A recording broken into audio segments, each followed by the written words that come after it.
ndege agafungwa chef babiri agakomeza akibwanagiza comme si c'était vraiment tiré sur les pigeons voyageurs. Vous imaginez ça? Ibyo mujya muryama neza mukabyumva mwe. Umwarabu yapfa muri Liban witwa Ali, premier ministre. Isi yose ikahakurwa kuragenda. Iwacu zakorwa uno mu ndabarizo. Uwabishe n'abagakora iyi avuga ko ariko ufashwe n'ibyo mu cyo arongera ngo kumva tuvuze le sens politique cyangwa gusimiriza biranonda kubona abantu bishwe ne bakoze no bakora yabo raporo yo kwerekana nta n'isoni bwaca ngo birumvikana ko ngo yishwe muri abo kubera ko amaze kumvikana n'abantu kubera amasezerano yacu abazungu barabyandika babibona birabona rero komwe ngo n'umugore we yarabi Antonio ntazamanuza politiki nshobora kwiga ariko kugira ngo abantu bafate madamu Habyarimana bumve ko we ari mu mugambi wo kwica umugabo na musaza wose tukabyandika tukabisoma tukabyemera abantu babyandika cyangwa babyandikisha uko ubona biganagiza hano ku mihanda bazana ngo twarabahaisha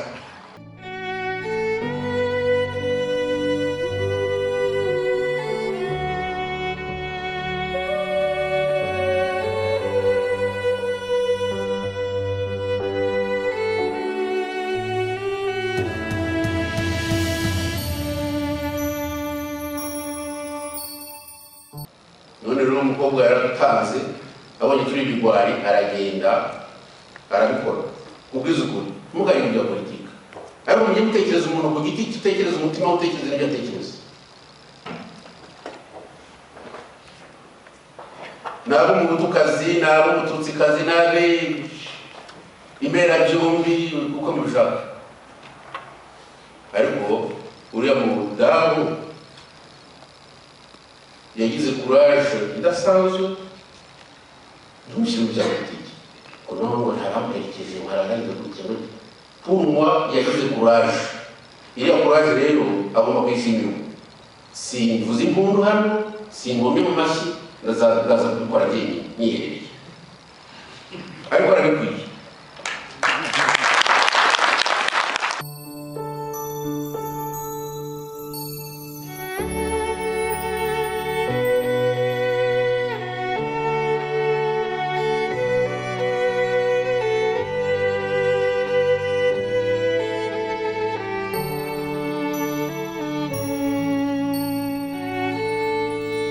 abantu baje bamena un combat arabana bagatinyuka kuvuga ibitaravugwa byinshi bakavuga ko bashyizeho repubulika na demokarasi murabaza ngo murabicaye vraiment gusa rero je kijamo gusa les majuscules n'abicaye on a eu une autre n'umusozi ngo gusa ils n'ont fait que pire.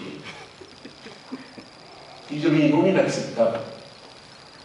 Ntabwo president w'igihugu Kagame yavuze ko itariki ya 12 mu Rwanda y'ukwezi kwa cyenda yarahita kuri stade Amahoro. Wumve n'abagiye kwiyamamaza umuntu ajya kurahira mu bintu gutumira avuga ati reka tumere wabo muri demokarasi tunari konsiyo baze kuntumira nero babuze mu nzu bagahinda gusohoka bakanda ngo ndashaka guhungabanya umutekano ubatumiye muri abo ngabo tuyamamazaga hamwe n'uwitwa Munanyesi baramwerekana bamushyize hantu kuri izuba riva harimo abana n'izuba n'agapapuro agira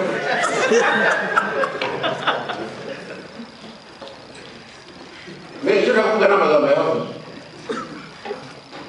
Kagame perezida w'u Rwanda ngo kuva muri 1959 kugeza afata ubutegetsi mu nta gihugu mu Rwanda n'u Rwanda Alors franchement, que les gens se déshabillent pour montrer le mécontentement. C'est quoi cette histoire?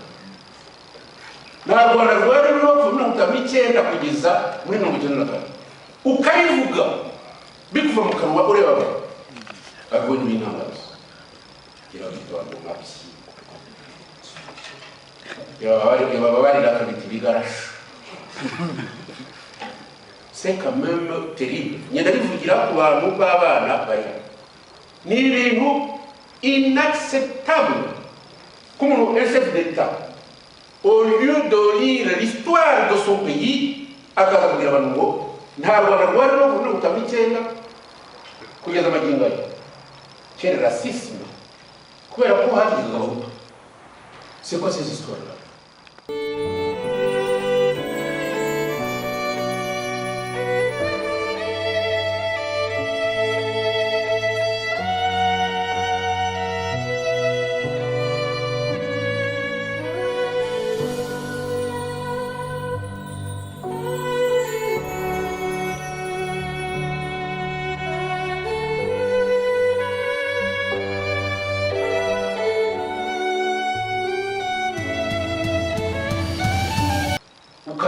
Kuri stade y'Igitarama, vous déterrez un homme d'État. Le premier président, alors c'est franchement, qu'est-ce que vous voulez qu'on fasse? Vous déterrez, hein, pourquoi? Alors, vous trouvez que ça s'est dit, vous avez dit, vous avez dit, ababikoze nabo barikoze mu zina ry'abahutu no kujya kwitabira ibyo abantu babikoze no pourront jamais être vainqueurs. Imbabazi zose basaba vous déterrez à la conférence. Si vous voyez où la féminisme est exactement, je ne sais pas.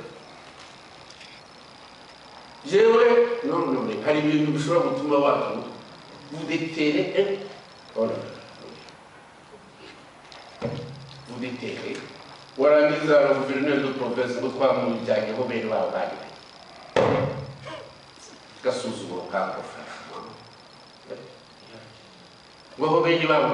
avez voilà, nous avons réconcilié chez nous. Pour moi, la réconciliation nous va. Aussi longtemps que ce n'est même pas une réhabilitation, il faut absolument reconnaître les faits de l'histoire. Que il y avait un président qui était allé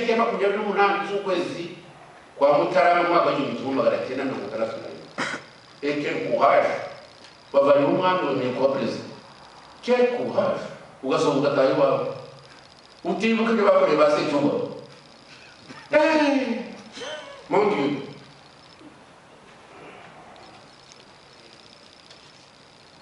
Mais il y a pas causé une déclaration de nos revendications à la jeune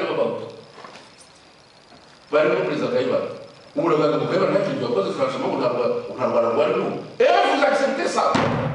Comment est-ce possible? Vous pouvez accepter ça, vous? Il n'y a pas de Rwanda. Alors,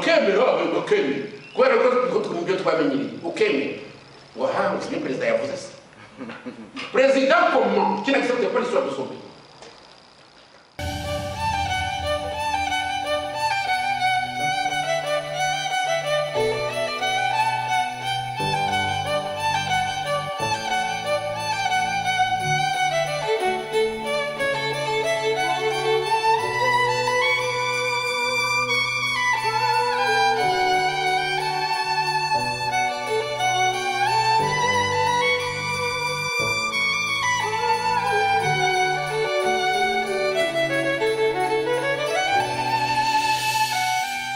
Un crime comme celui qui vient d'être commis le 31 décembre, dans la nuit là, qui donne au 1er janvier 2014, en Afrique du Sud.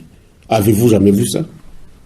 Pour moi, c'était du jamais vu. Même pas dans des romans, oui, peut-être, mais ailleurs. Et puis le 12 janvier, un chef d'État vient il s'enorgueillit. Et il demande aux religieux d'applaudir que quelqu'un est mort. C'est avec cette personne que nous devons négocier. Alors que ceux qui n'ont pas commis autant de crimes comme lui, je prends prenons le cas de M. Mathieu Ngirumbate que je connais. L'homme qui m'aida à célébrer la messe de mon mariage. C'était le 1er décembre 1979. Il est en prison. Pouvez-vous comparer ce monsieur, président du MRND, avec le président du Rwanda aujourd'hui, en termes de crimes? En tout cas. Donc moi, je ne suis pas extrémiste, je dis la vérité. Mais si le président rwandais estime qu'il ne veut pas négocier parce que il est innocent, c'est son affaire. Tout à l'heure, j'ai utilisé le mot pacifique. Et je suis très profond là-dessus. Mais si Kagame souhaite avoir une autre guerre, comme il est guerrier, peut-être c'est ce qu'il entend.